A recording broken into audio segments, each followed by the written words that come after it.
बिस्मिल्लाहिर्रहमानिर्रहीम। दोस्तों, इस वक्त हम मौजूद हैं आज उस्ताद आजम भट्टी साहब के इलाका या कोई लद्देख और दो साथी आप देख ही रहे हैं। और मेरे साथ मौजूद है उस्ताद मोहम्मद भट्टी साहब और इधर मौजूद हैं उस्ताद शाकर साहब, इधर मौजूद हैं उस्ताद मलिक मुबशर खोखर साहब, इधर मौजूद हैं फैसल जैगम साहब और दीगर साथी दोस्त अहबाब सारे मौजूद हैं।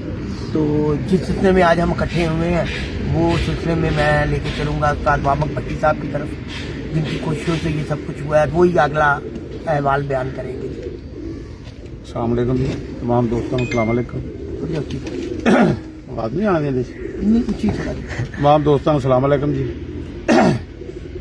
बड़ी खुशी की गल है कि साल तो दोस्त आपस च इख्तलाफ राय रखी बैठे सन। शाकर पार्टी मुबशर साहब मेरे दोवें ही बड़े ताबेदार ने। इंदे च शाकर साहब दी मैं बड़ा वड्डापन समझना जिन्हें मेरी गल नूं नहीं टालिया और साबका रवायत नूं बरकरार रखदे होया ये ग्रुप जिहड़ा साबका पोजीशन च अज बहाल हो गया। आइंदा तो इंशाअल्लाह मशवरे नाल चलणगे और एक ग्रुप दी हसीयत नाल चलणगे। तमाम दोस्तों की बड़ी मेहरबानी जिन्हें जिन्हें भी इन्हां दे कट्ठ च इन्हां दी सुलह च हिस्सा पाया, मेरे तो अलावा भी उन्हां दा भी शुक्रिया अदा करना। और ये बड़ा खुशगवार दिन है अज दा। तमाम दोस्तों को मुबारक हो। बहुत बहुत शुक्रिया जी। उस्ताद शाकिर साहब की कहोगे अज दी इस दोबारा इकट्ठे होने मिल के चलन का जिहड़ा तुसीं लोकां ने फैसला किया है, इस हवाले नाल की कहोगे जी? अस्सलाम वालेकुम। माशाअल्लाह जी, भाई वामक ने ये साडे वड्डे भाई ने, असीं इन्हां तो बगैर जिहड़ा ना नहीं चलदे। ते एक साल तो मुबशर नाल साडे एक दूसरे दे नाल इख्तलाफे राय सी, कोई एक दूसरे नाल नहीं सी। असीं सैटअप च चल रहा सी, लहदा चल रहा सी, मुबशर लहदा चल रहा सी। दोस्तां दे कहण नाल, भाई वामक दे कहण नाल असीं इंशाअल्लाह हुण इकट्ठे हां। असीं एक प्लेटफार्म ते शौक करांगे, जिथे मुबशर दा शौक होएगा साडा होएगा, जिथे साडा होएगा उत्थे मुबशर दा होएगा। ते सारे दोस्त साडी सारी टीम जिहड़ी है ना अज तो मिल के चलेगी और इकट्ठी। ये तो बड़ी खुशाइन गल है, तुहानू बहुत बहुत मुबारक हो जी। उस्ताद मलिक मुबशर खोखर साहब क्या कहेंगे जी आप? बाकी क्या जी जिहड़ी बस थोड़ी कोई गलतफहमी होईयां सन ग्रुपबंदी दे विच वो खत्म हो गईयां। भाई शाकर नूं पहले भी मेरे नाल ही खड़े सी, ठीक विचों फिर ग्रुप लहदा लहदा होने की वजह तो कोई होर भी मसले मसाइल सन, वो भाई वामक ने साढ़े दूर करवाते ने। आइंदा तो असी इकट्ठे मिल के शौक करांगे। भाई शाकर हो गया, असी हो गया, सारे जिहड़ा इन्हां दा ग्रुप है, मेरा ग्रुप है, जिहड़ा भी सिस्टम इकट्ठे बिल्कुल शौक करांगे। भाई जैगम साहब ने इंशाअल्लाह तआला अज तो बाद है भी साढ़े नाल ने। बाकी कोई थोड़ा जिहा मामला तो उन्होंने देखे ने कसूर जो भी इंशाअल्लाह एक अद्धे दिन से क्लीयर करके फिर प्रॉपर ऐलान करांगे जिहड़ा भी होगा सिस्टम। ये जैगम मेरी छत जिहड़ी है जैगम जिन्होंने मर्जी दे सकदा, जिन्ना मर्जी शौक कर सकदा। जिहड़े जैगम के हरीफ ने वो मेरे हरीफ ने, जिहड़े साडे हरीफ ने इन्हां दे हरीफ ने। सारे बिल्कुल एक थां ते प्लेटफार्म ते शौक करदे जी। माशाअल्लाह जी, तुहानू सारिਆਂ ਨੂੰ बहुत बहुत मुबारक हो। बहुत खुशी की गल है, मिल बैठना, इख्तलाफात दूर कर देना या पसे पुछ पा देना, ठीक है।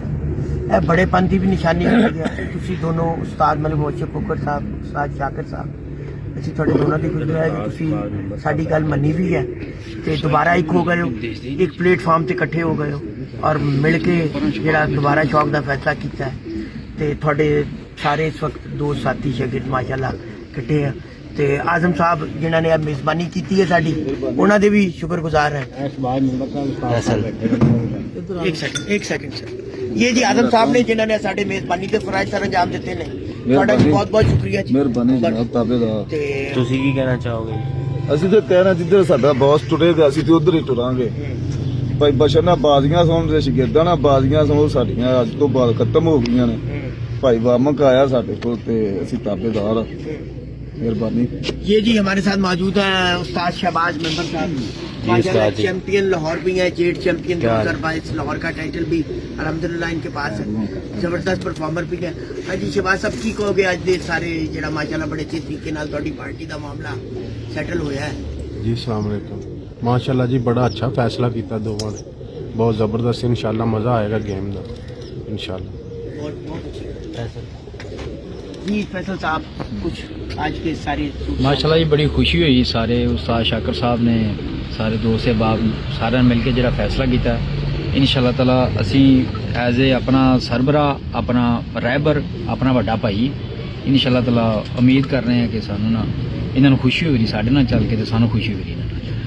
बाकी ਵਿੱਚ ਸਾਡੇ ਇੱਕ ਦੋ ਭਰਾ ਮਿਸ ਨੇ, ਸਰਦਾਰ ਭਾਈ ਨੇ, ਭਰਾ ਸਾਹਿਬ ਨੇ।